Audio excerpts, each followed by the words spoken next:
अखण्डमण्डलाकारं व्याप्तं येन चराचरं तत्पदं दर्शितं येन तस्मै श्रीगुरुवे नमः। अज्ञानां तिमिरान्धस्य ज्ञानाञ्जनशलाकया चक्षुरुन्मीलितं येन तस्मै श्रीगुरुवे नमः।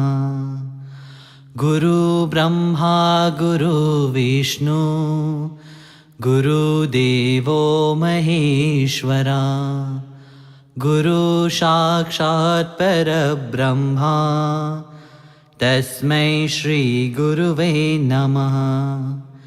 स्थावरं जङ्गमं व्याप्तं यत्किञ्चित् सचराचरं तत्पदं दर्शितं येन तस्मै श्रीगुरुवे नमः।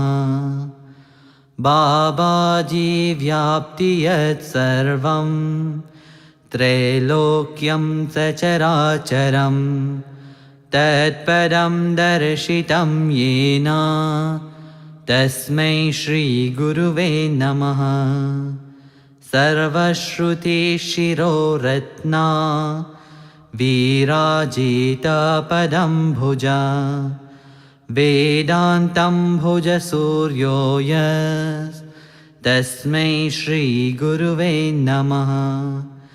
चैतन्यशाश्वतशान्तो व्योमातीतो निरञ्जन बिन्दुनादकलातीत तस्मै श्रीगुरुवे नमः। ज्ञानाशक्तिसमारुद्रा तत्त्वमाला विभूषितः भुक्तिमुक्तिप्रदाता च तस्मै श्रीगुरुवे नमः। अनेकजन्मसम्प्राप्त कर्मबान्धविदायिनी आत्मज्ञानपराधीन तस्मै श्रीगुरुवे नमः। शोषाणां भवसिन्धु च ज्ञापानं सरसम्पदा गुरुपदोदकं साम्यक् तस्मै श्रीगुरुवे नमः। न गुरुरधिकं तत्त्वं न गुरुरधिकं तपः तत्त्वज्ञानपरं नास्ति तस्मै श्रीगुरुवे नमः।